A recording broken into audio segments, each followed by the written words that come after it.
everyone, I am Erika of the storytellingjubiler.com and you are watching our regular Tuesday afternoon coffee time with Erika. So, welcome, thank you so much for watching, and please let me know in a comment if you can hear me, if you can see me. By the way, even after doing live videos for half a year now, and working with several adults together from home office since March, I am still realizing new aspects and new challenges of the home office, because if everyone has a 3 o'clock thing, then everyone will want to have a last minute pee, and everyone wants to brew one final coffee for the meeting, or the live in this case, so it can become crowded if there are three people in the apartment. So yeah, still after half a year, still something new to learn. And I see Niti here, Kata, Katie, Honey, Maria, Corina, Marion, hello, Anita, Kiki, Tanya, Eva, Teresa, Andrea. Welcome, ladies, welcome. I'm glad that the technical stuff is working out fine. Cheryl, Bernadette. Hello, everyone. So, for today, I prepared another topic for you, which came up since we started to talk about our competition, the first storytelling beading contest. Last week we were talking about the challenges, how to take better and better pictures, and today I would like to talk a bit more about the stepping out of your comfort zone. We have talked about it already at the beginning of the year, but I think it's really an important topic, and you mentioned, several of you mentioned this since we started to prepare for the contest. So I thought that it will be nice to return to it, and I would love to hear your experiences. How did you step out of your beady comfort zone, and what's keeping you, if something is keeping you from trying something new, or on the other hand, what was the thing, what was the motivation which could really push you to take that last step? So please feel free to share your experiences in a comment. At first, I will tell you a bit about my beady stepping out of comfort zone journey, and at the end, or in the meanwhile, I would be really happy to read aloud some of your experiences, because I think one of the aspects which can help us to get out of our beady comfort zones and to go further and learn new things and try new things is to know that we are not alone in it, and it is completely normal to feel uncertain and maybe even a bit scared when we are trying something new. So that's also why I wanted to show you the beginnings of my beading journey with some not so good quality photos from 12, 13 years ago. And that's why I wanted to tell you a bit about the challenges which I realized that I had to overcome when up until now. And of course, stepping out of our comfort zones and learning, it's never a finished journey. So it's not something what we can just tick off. It's ongoing, and hopefully we are taking further and further steps. So that's it. So I hope you are all excited.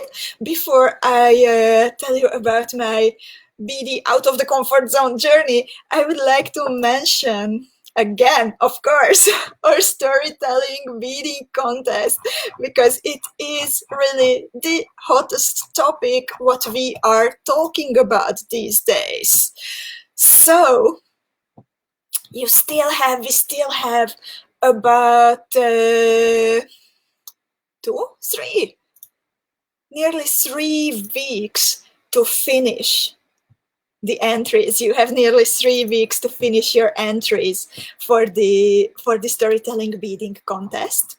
There are different categories. You can find the information on my page. And since last week, we have 2 major sponsors providing prizes for the entries, which will be chosen by our amazing jury. By the way, our jury consists of Helena Tanglim of 𝐊�H𝐃𝐃𝐈𝐍𝐆 Lady, then Susan Lifton Sassoon, Cora Bartels Paridans, Anna Lindell,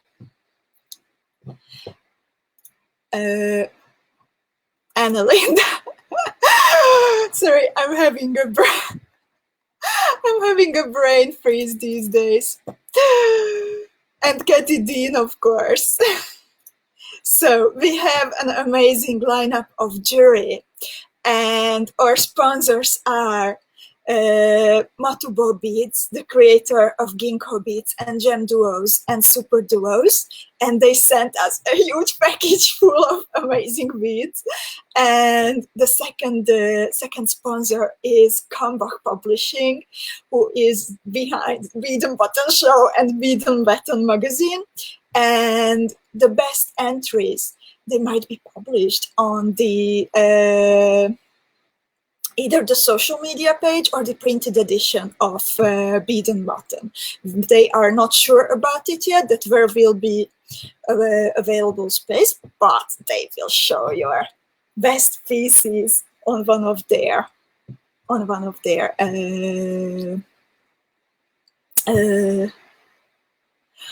either on social media or in the printed edition. And they are also sending us books. So yeah, that's also a great source on our journey to go further and learn even more about beading. So, and Cora is with us, one of our jurors, and she is sharing a bit about her stepping out of her comfort zone journey.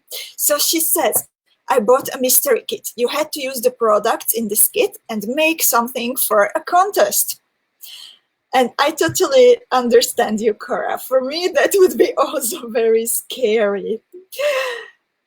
And in the meanwhile, Saria and Joanna and Zuzi joined us. And Katie says, my pieces for category 1 and 2 are done, but still have to take pictures of them. And Petra says, hello, Petra. My entry is ready. I'm desperate, waiting for the sun to make nice pictures. Ladies, I'm very, very excited. And Tanya is sharing a bit about her stepping out of her comfort zone. She says, I recently did 2 things out of my comfort zone. Create a jewel myself out of scratch for a contest. It was for the contest hosted by Cora. And the second one is that I have beaded a jewel in the colors red and turquoise, inspired by the jewels of Honey. So, bedankt. Thank you, Honey. That's amazing, ladies, how you are inspiring each other. So, why I think that it is important to talk about this topic over and over again, because challenges push us to go forward, and we need to be resilient to deal with the trials and the errors, because during our experimentation and during our learning period, indeed, there will be errors, and we have to learn to accept it, that not everything is working out. It's not easy. It's not easy. And sometimes we do get angry or sad or frustrated, and the best thing we can do is to put it aside and then after a while, hopefully return to it. So I would like to tell you a little bit about my own journey of stepping out of my comfort zone. And yeah, I just want to say that it's not finished yet. I am really looking forward always to be challenged and to get inspired and to learn new things. So yeah, and in the meanwhile, Katalin says, I was raised to strive for better results, learning and trying to find my own way. It's allowed to make mistakes, so try and you will correct if you fail. And that's so well said, Kata. Thank you so much. Because yeah, we make mistakes, but if we can do it with the feeling that it's all right to fail, and then we can try anew, we can try better, then even the uncomfort of the unknown can become a little bit more comfortable. And Dev says, I have always only beaded peyote stitch and I am very comfortable doing it. Since I did the Traveler and have been beading with the group, no one has to bead alone, I have learned so much else and realized how much fun it is to learn new things and love everyone's pieces. It motivates me. Thank you so much for sharing, Deb. Thank you. It's amazing. And thank you for being here with us week by week. So about my journey out of my comfort zone. I was always attracted to beads actually since like kindergarten, since I can remember. But what I knew was always only the cheap Chinese beads, which, as every one of you might, you probably know, are very uneven. The colors are kind of childish. So whatever you do, you will never make like a real jewel. But then when I Googled and then I discovered that there is something else, Milky beads and Swarovski and whatever, then like I fall in love with the results. However, as a student, for me, the financial side was really, really scary. And still, like, I know, yeah, and still some of the beads are very pricey. And for me to go out of that comforting zone of like having less expensive beads, that was a huge step. And actually without Adam, I would never do that. He was the one who was pushing me like, yeah, buy a little bit and then you can add later more and more if you will like it. And who knows where can it take you? And that was about 13 years ago. I am very, very grateful to him for pushing me to making this investment. And wherever we go out of our comfort zone, it is kind of an investment. Financial, time-wise, or mental energy. So we have to be prepared to like maybe lose some of that investment. And that's what happened to me at the beginning.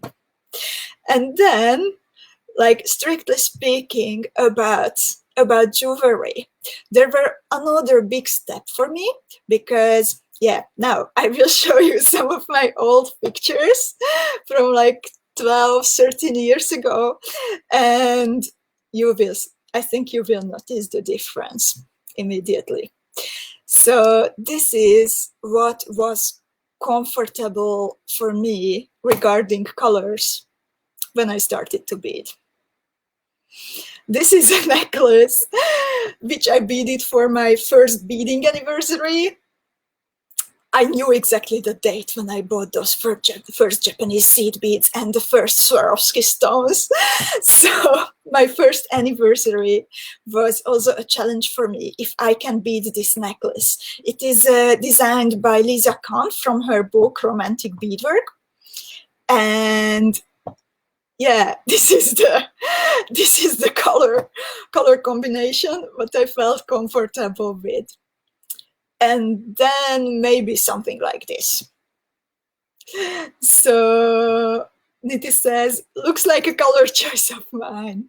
I was always raised with this saying like, black goes with everything.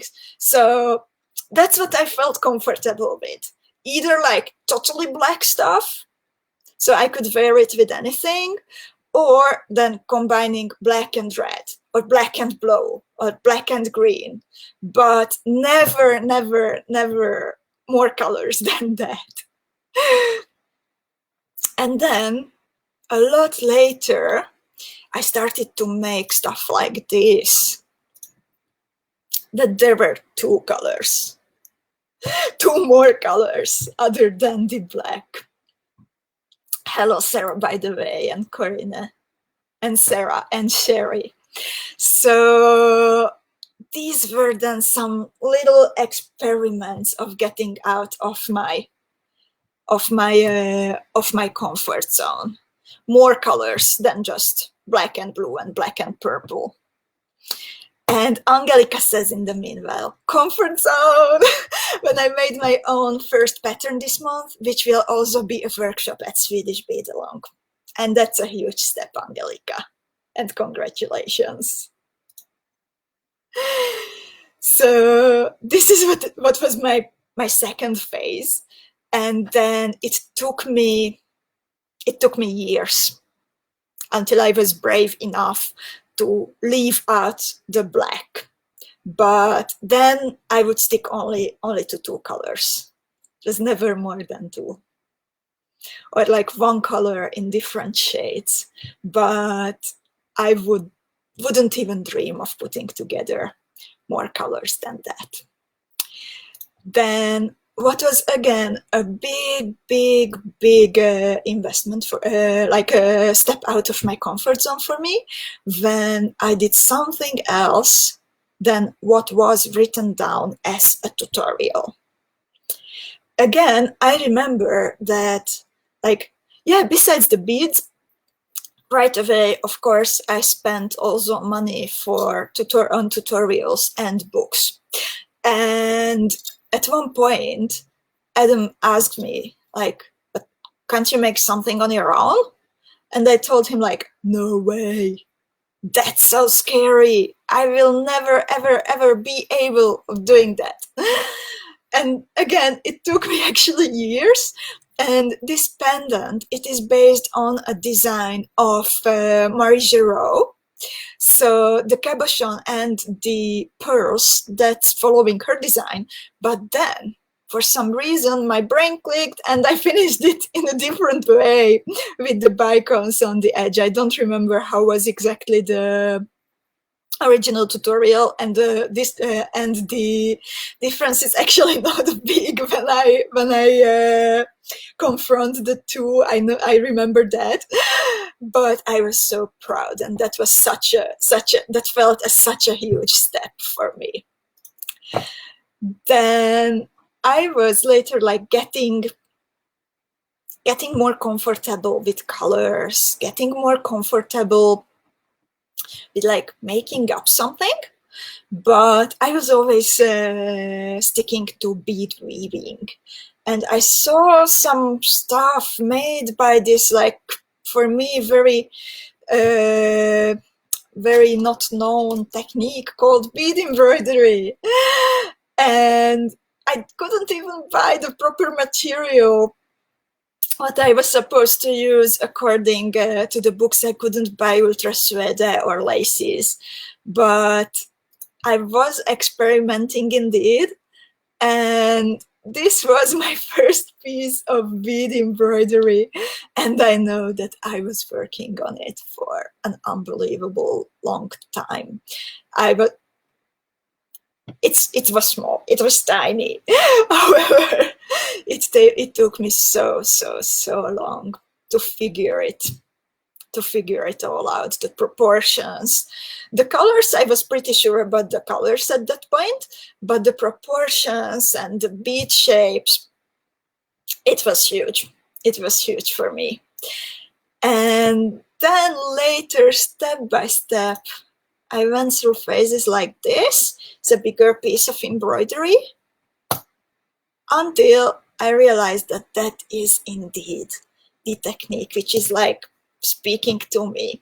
I still love bead weaving, but somehow embroidery is the one which I feel that it is really in my heart.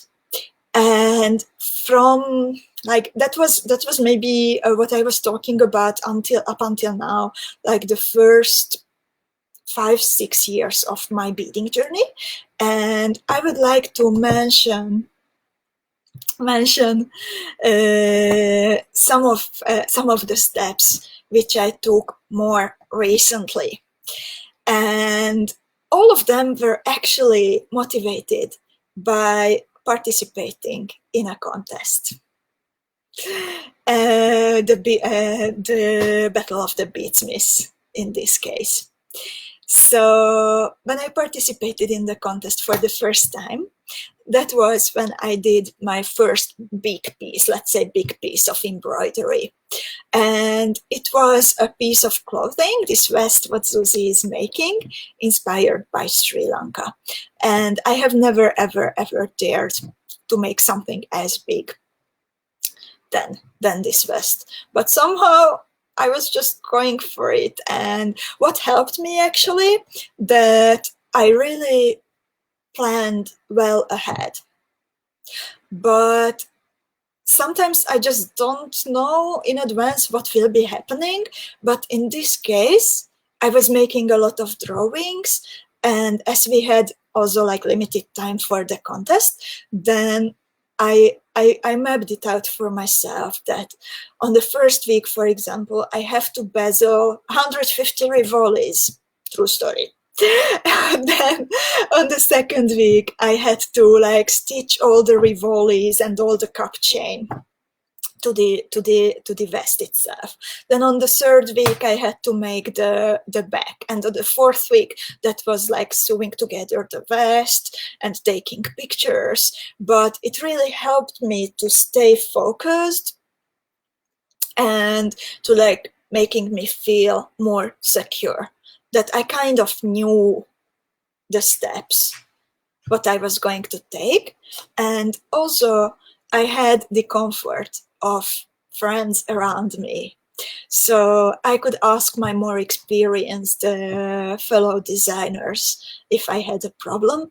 And indeed, in this case, I would like to mention among else Miriam Shimon and Eva Dobosh, who gave me some advice, for example, when I realized that I have to cut apart the back of the back of the vest.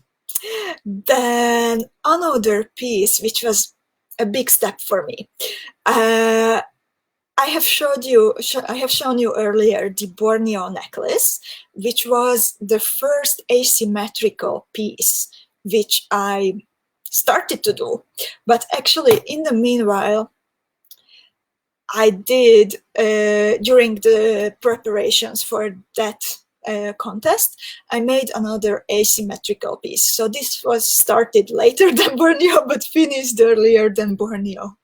And this is called the Looks Like Happy, but what about the emptiness inside pendant. And that time, I was going through depression, and I was still like this cheerful person on the outside, but I felt that something is not well. So the negative space in this pendant but at the same time the cheerful colors represent that period. But this was indeed the first piece which I made, which was asymmetrical. And somehow, again, I was trying to play with the shapes, with the colors, and what I was doing, that I was taking pictures all the time, also about my Borneo piece, that I was arranging the focal pieces, then I snapped a picture, and then like maybe half a day later, or just an hour later, or 2 days later, whatever, another like kick of motivation, and I started rearranging it, and then I took another picture. So then I had kind of like a collection where I could go back and compare all the different ideas. So that's, again, what was making me feel more secure during working on an asymmetrical piece. And the third one, which I would like to mention, which was a big step for me out of my comfort zone, was the Safekeeper Pendant, the third battle of the beadsmiths, where I participated. And for some reason, the whole image didn't want to load. It's a huge picture and I didn't have time to make it smaller. But I have here this image of a detail of the necklace, and this is actually what is important. Again, it's asymmetrical, but by this time I got a lot more comfortable working with asymmetrical pieces than a year earlier. However, this was the first piece which I made using weird objects, using random objects.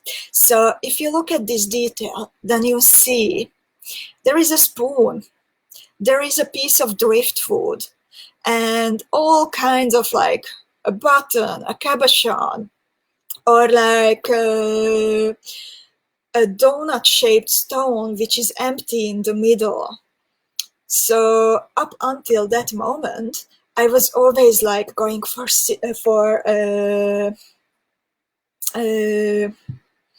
structure and precisely cut pieces. But here I started to use found objects, like who would think that driftwood can be incorporated. And the challenge for me was not only to arrange them so they come out in a harmonious piece, but also to come up with different solutions that how do I attach them to my piece of jewelry. So for example, with the spoon, I just decided to glue it. But then for the driftwood, I made this two little peyote stripes. But there are like different solutions in this piece. Also, that was one of the first times I have used filigree, for example. But yeah, that was enough talking about my journey. But I would also like to hear about your experiences stepping out of your comfort zones. What makes you feel motivated to do that? On the other hand, what is keeping you? What are you maybe afraid of if you hesitate to try something new? And what if you maybe have something specific that you know that it was a step out of your comfort zone, then I would love to read your stories, and I think it would be really nice to share it with each other. So Cheryl says, I will be adding asymmetry to my to-do list. It will not be easy for me. Asymmetry is indeed a big step, I think, but yeah, go for it, Cheryl. I am very, very sure that you will enjoy working with asymmetrical pieces, and like, take some pictures, post them in the group, and we are there to help you if you need second opinion.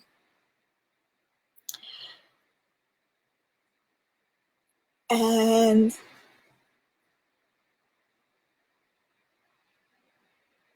yeah, same for Kata, actually. She says asymmetry amazes me, but a big wall to break. But I can tell you, Kata, that it was scarier than it actually proved to be. That I thought that it will be a lot harder, but once I started to play, then somehow it was just coming together. And with your sense for shapes and colors, I am pretty sure that you will master it once you decide to go for it. And Cora says, That sounds so organized. Probably my preparation for the bead and button piece. I am always all over the place with my BOTB piece. Cora, the plans don't keep me for being all over my apartment when I'm beading. It's the theory, but the beads and everything, they are all over the place. It doesn't help in that way.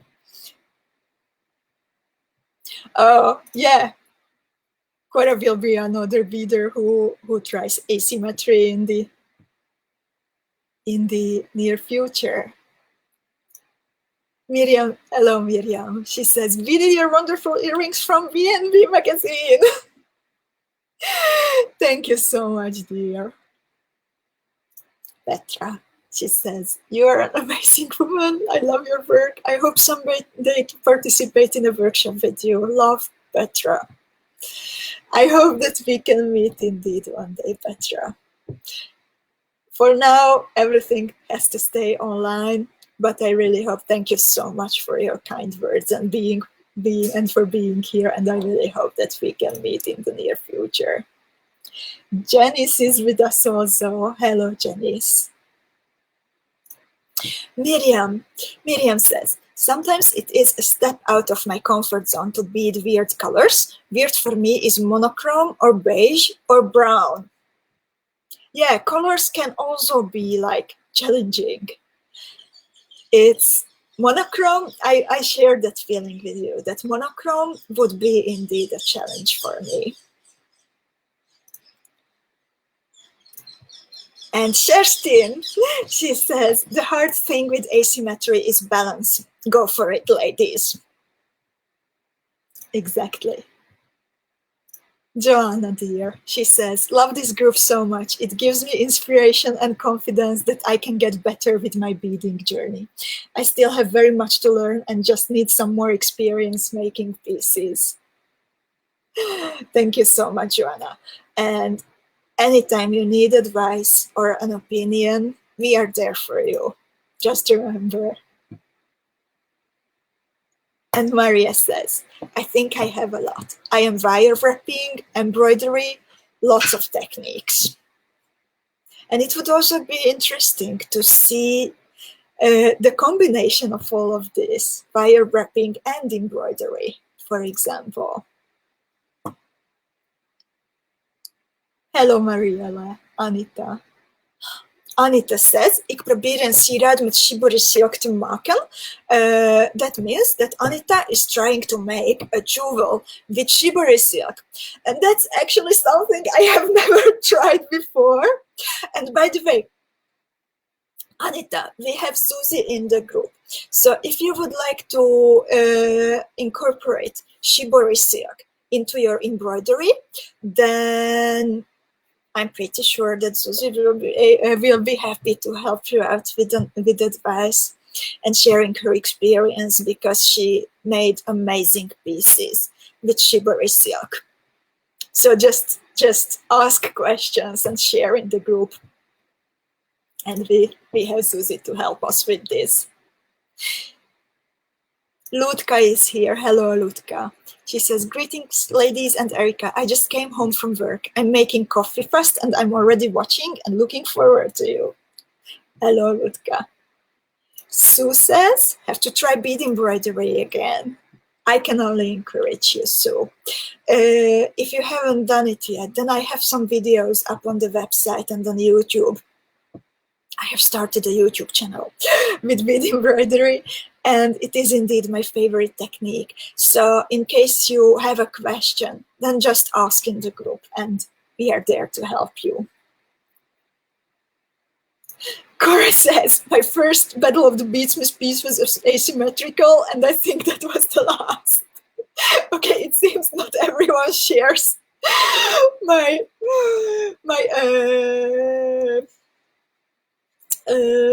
motivation for asymmetrical pieces. Hello, Donna. Oh, and Sarah says, "Actually, I have a tiny detail that is asymmetrical in my competition piece." That makes me really, really curious, Sarah. Yeah, YouTube indeed, but so far only the videos, but you already know, are up there. And in the future, once I have more time to develop new ideas, then there will be new videos. Honey has a very good question. Maybe Susie can make a tutorial with shibori. Susie, are you still here with us? Please let us know. We would love to have one.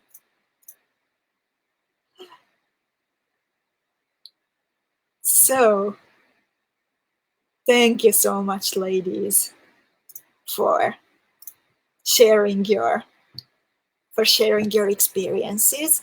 I think already, like, sharing these feelings of being uncertain at the beginning and knowing that we are not alone with this, it already helps everyone to going for it, and knowing that we have a safe space to keep asking questions and to help each other. So go for it. I can only encourage you, because that's how we can learn and move forward. I would like to mention, before we say goodbye to each other, I would like to mention the next instance of No One Has to Bead Alone, which is coming. Actually, this will be the first time, and I'm very sorry about that we will be skipping a Friday together. So this is coming on the 17th of July, not on this nearest Friday this week, but a week later. We decided together with Adam, we decided to take a mini holiday, and we will be biking around the Netherlands for a couple of days. So I apologize for the pause, and we will be meeting not this Friday, but on the next one. First, I was trying to organize, like, oh, maybe I can do that from the journey, but it would be questionable if I can find reliable Wi-Fi, and if we would even get there in time. So I already have the theme for next week's Friday. No One Has to Bead Alone, and it will be a bracelet. I have half a bracelet. I think you know me well for now. So after the broadcast, I will make a picture and post the material list. You will need very, very basic bead shapes.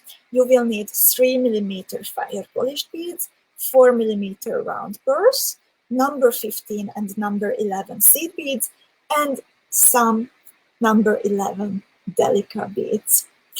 So next week also we are skipping coffee time with Erika. So the next time we are meeting online live is on the 17th of July. And yeah, I'm already looking forward to it. I will miss you so much. And thank you so much for all your well wishes. So, and in the meanwhile, I wish you all a lot of success with your competition pieces. I know that you are working very hard on them, and I am really looking forward to seeing your pieces. I wish you a very nice rest of the day, and yeah, up until Thursday I am still at home, so I will be available in the club. I will be available through my email, but from Friday for exactly one week until the next Thursday, Yvette will take care of you, and you can always reach her either through the club or write her an email to orders@thestorytellingjuggler.com. So thank you very much, my friends, and wishing you a creative, peaceful rest of the day. Goodbye.